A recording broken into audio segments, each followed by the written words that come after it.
خطبات جمعے کے سلسلے میں آپ قرآن مجید کے تعلق سے بہت سی چیزیں آپ نے سنی، بہت سی نصیحتیں آپ نے سنی، اس میں قرآنی آیات کا بھی اور حدیث نبویہ کا بھی ہم نے ذکر کیا۔ آج انشاءاللہ میں آپ کے سامنے قرآن سے ریلیٹڈ ہی سورہ انعام کی تین آیتیں میں آپ کے سامنے پیش کروں گا، اور انشاءاللہ اس میں یہ بتانے کی کوشش کروں گا میں کہ اللہ رب العالمین نے پوری ایک لسٹ تیار کی ہے۔ اللہ رب العالمین نے پوری ایک لسٹ تیار کی ہے اور بتایا کہ لوگوں، اللہ نے تم پر کن چیزوں کو حرام کیا ہے۔ پوری ایک لسٹ بیان کی ہے سورہ انعام کے اندر، اور وہ بہت امپورٹنٹ ہے، ذرا سننے کی چیزیں ہیں۔ اللہ رب العالمین نے فرمایا قُلْ تَعَالَوْا أَتْلُ مَا حَرَّمَ رَبُّكُمْ عَلَيْكُمْ أَلَّا تُشْرِكُوا بِهِ شَيْئًا۔ اللہ رب العالمین فرماتا ہے اے نبی صلی اللہ علیہ وسلم، آپ لوگوں سے کہہ دیجئے، او لوگوں آؤ تم میری طرف آؤ، میں تمہیں وہ چیزیں پڑھ کر کے بتاتا ہوں جو اللہ تبارک و تعالی نے تم پر حرام کی ہیں۔ نبی صلی اللہ علیہ وسلم لوگوں سے کہہ دیجئے آؤ میں تمہیں وہ چیزیں بتاؤں جو اللہ تعالیٰ نے تم پر حرام کی ہیں۔ اب پوری لسٹ ایک بیان کی اللہ تعالیٰ نے ان آیتوں میں۔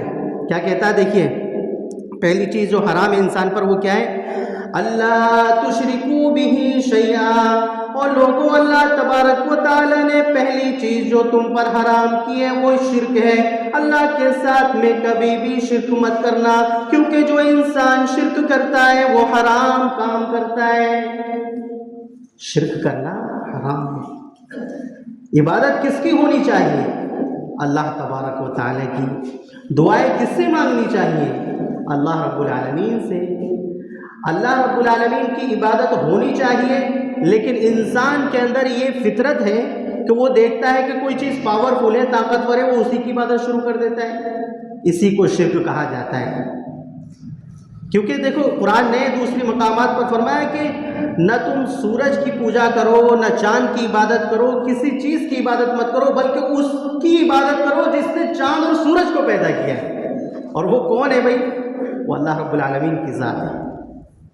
تو اللہ تبارک و تعالیٰ نے فرمایا حرام لسٹ کے کاموں میں کہ پہلا حرام کام یہ ہے کہ انسان شرک کرتا ہے، اور یہ تو بڑا گناہ ہے، بڑا شرک ہے۔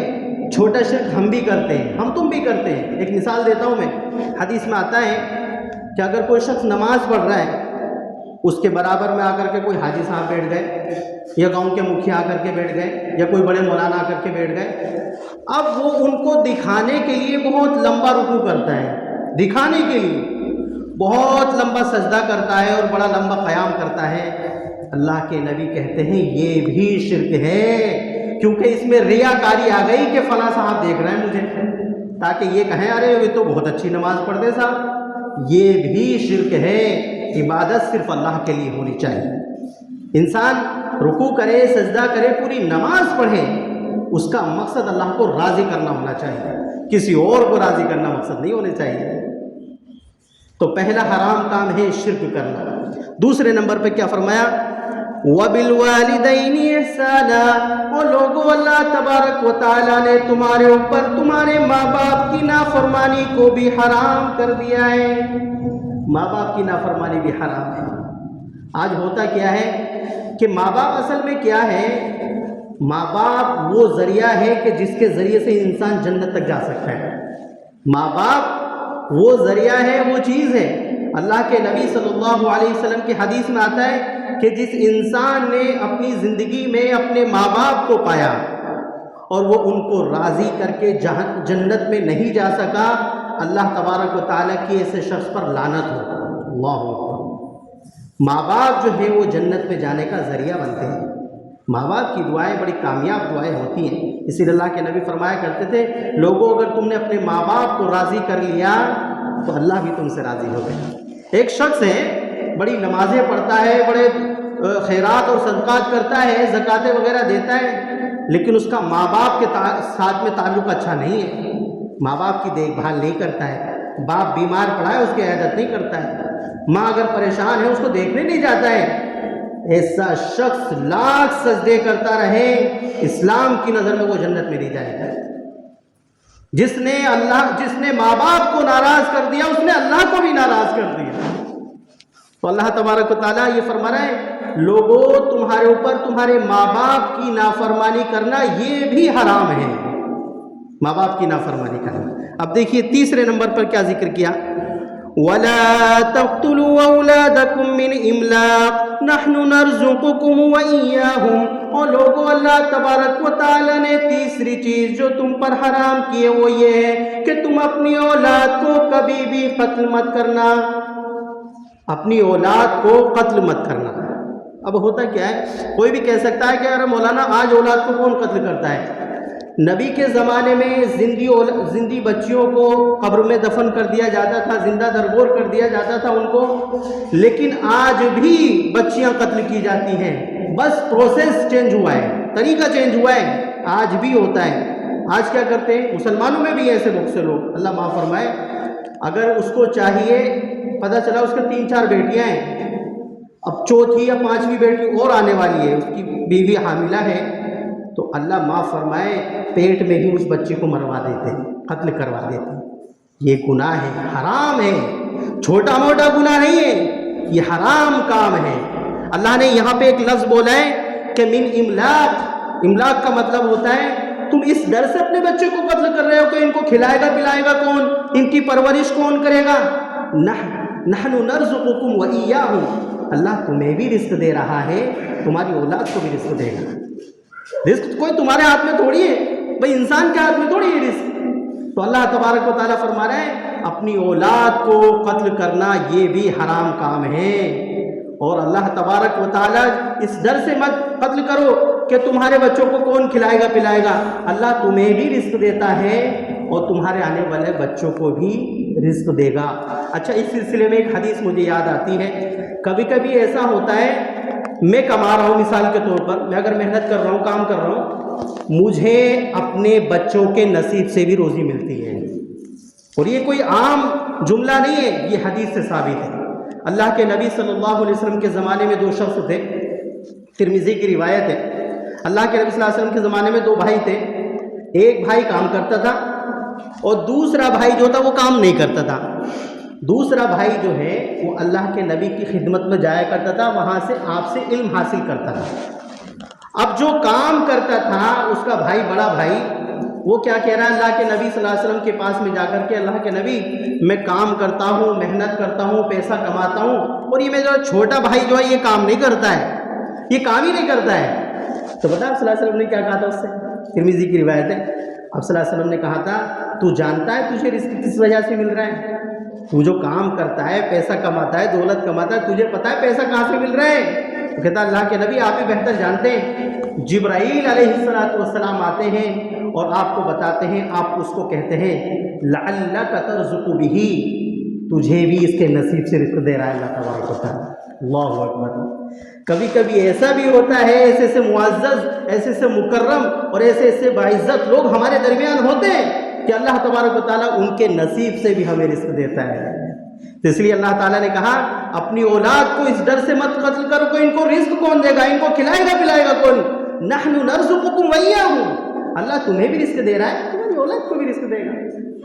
اس کے بعد میں اللہ تبارک و تعالیٰ نے دیکھیں کیا فرمایا، وَلَا تَقْرَبُوا الْفَوَاحِشَ مَا ظَهَرَ مِنْهَا وَمَا بَطَنَ، اور لوگوں اللہ تبارک و تعالیٰ نے چوتھی چیز جو تم پر حرام کی ہے وہ یہ ہے کہ وَلَا تَقْرَبُوا الْفَوَاحِشَ مَا ظَهَرَ مِنْهَا وَمَا بَطَنَ، ایک مسلمان کو بے حیائی کرنا، ایک مسلمان کے لیے زناکاری کرنا، ایک مسلمان کے لیے فحاشی کرنا یہ بھی حرام ہے۔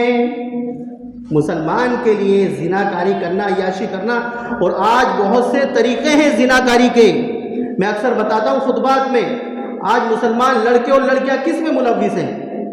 کالجوں میں، یونیورسٹیوں میں جا کر کے دیکھو، فرینڈ شپ کے نام پر بے حیائی ہو رہی ہے، بوائے فرینڈ کے نام پر زناکاری ہو رہی ہے، گرل فرینڈ کے نام پر کیا کیا ہو رہا ہے، آج یہ سارے کام مسلمانوں میں ہو رہے ہیں، بہت گندی بات ہے۔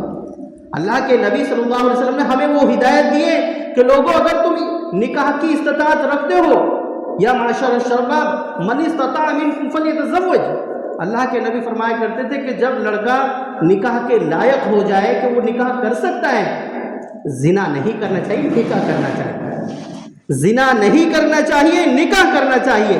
اب اصل میں زنا بھی اس لیے عام ہو گئے کیونکہ نکاح ہمارے یہاں بہت مہنگے ہو گئے، نکاح ہمارے یہاں مہنگے ہو گئے، تو وہ لڑکا کیا سوچتا ہے کہ نہ میرے پاس اتنا پیسہ ہوگا نہ میں نکاح کر پاؤں گا۔ تو نکاح مہنگا کرنے کی وجہ سے آج معاشرے کے اندر زنا اور بے حیائی خوب عام ہو گئی ہے۔ یہی ریزن تھا کہ اسلام نے ایک سے زیادہ شادی کی اجازت دی تھی۔ آپ ذرا تصور کیجئے، ایک لڑکی ہے، یہ کیس میں نے خود اپنی آنکھوں سے دیکھا ہے، ایک لڑکی ہے، اس کی 16 یا 17 سال کی عمر میں شادی ہو گئی، اتفاق سے 16-17 سال کی عمر میں اس کی شادی ہو گئی۔ اب 4-5 سال کے بعد میں پتہ چلا کہ وہ جب 20 یا 21 سال کی ہوئی تو اس کے شوہر کا، اللہ نہ کرے، اس کا شوہر کا ایکسیڈنٹ ہو گیا، اس کی انتقال ہو گیا۔ ابھی لڑکی تو جوان ہے بھائی، لڑکی تو ابھی جوان ہے، 20-21 سال کی ہے۔ اب وہ جو اس کی خواہشات ہیں وہ کس طرح سے پوری کرے گی؟ ذرا بتاؤ۔ اس کے دو ہی طریقے ہو سکتے ہیں، یا تو سماج میں ناجائز طریقے سے وہ اپنی خواہشات کو پورا کرے گی، سماج کے اندر ناجائز طریقے سے اپنی خواہشات کو پورا کرے گی اور سماج کے اندر بے حیائی پھیلائے گی۔ اسلام نے اس لیے بہت اچھا حکم دیا ہے کہ اگر کوئی بیوہ ہے، کوئی یتیم ہے، تم اس سے نکاح کرو، زنا مت کرو۔ نکاح کر کر کے اپنی بیوی بنا کر کے رکھو، اس کے ساتھ میں زنا مت کرو۔ اس لیے تو اسلام نے کہا ہے کہ بھئی ہاں، بیوہ سے بھی، یتیم سے بھی نکاح ہو سکتا ہے، کوئی حرج کی بات نہیں، ایک نہیں، 2 ہو سکتے ہیں، 3 ہو سکتے ہیں، کہ اس کنڈیشن میں اللہ رب العالمین نے ہمیں اجازت دی ہے۔ بھئی ایسے ہی چھوڑ دیا جائے، ہمارے ہاں سماج میں ایسا ہو جائے کہ بھئی ہمارے ہاں جو ہے بیواؤں سے نکاح نہیں کرتے، مثال کے طور پر بیواؤں سے نکاح نہیں ہو تو وہ جو بیوہ ہیں ان کے پاس میں نفسانی خواہشات نہیں ہیں، تو پھر وہ اپنی خواہشات کس طرح سے پوری کریں گی؟ پھر سماج کے اندر بے حیائی عام ہو جائے گی۔ اسی لیے اللہ رب العالمین نے کیا فرمایا کہ وَلَا تَقْرَبُوا الْفَوَاحِشَ مَا ظَهَرَ مِنْهَا وَمَا بَطَنَ، اے ایمان والو، بے حیائی کرنا، زناکاری کرنا، بدکاری کرنا، یہ بھی اللہ نے تم پر حرام کر دیا ہے۔ اور دیکھیے آگے سنیے، وَلَا تَقْتُلُوا النَّفْسَ الَّتِي حَرَّمَ اللَّهُ إِلَّا بِالْحَقِّ ذَلِكُمْ وَصَّاكُمْ بِهِ لَعَلَّكُمْ تَعْقِلُونَ۔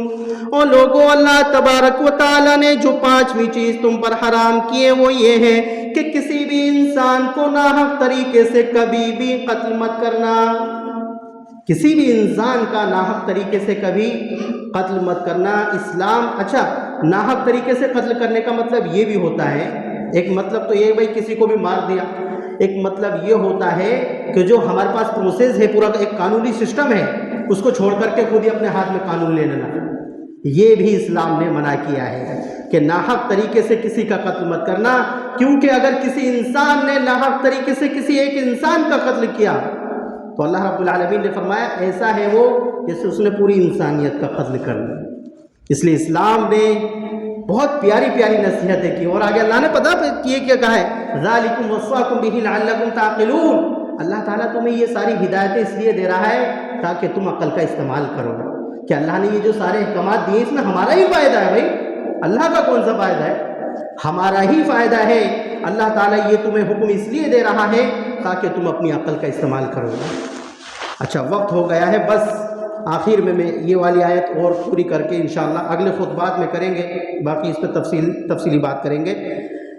اگلی آیت کے دو چیزیں اور بیان کر کے میں اپنی بات کو ختم کرتا ہوں۔ اللہ رب العالمین نے آگے فرمایا وَلَا تَقْرَبُوا مَالَ الْيَتِيمِ إِلَّا بِالَّتِي هِيَ أَحْسَنُ حَتَّى يَبْلُغَ أَشُدَّهُ۔ اے ایمان والو، اللہ تبارک و تعالیٰ نے تم پر یہ بھی حرام کیا ہے کہ تم کسی یتیم کے مال کو ناجائز طریقے سے اپنے قبضے میں کر لو، کسی یتیم کے مال کو ناجائز طریقے سے قبضے میں کر لو۔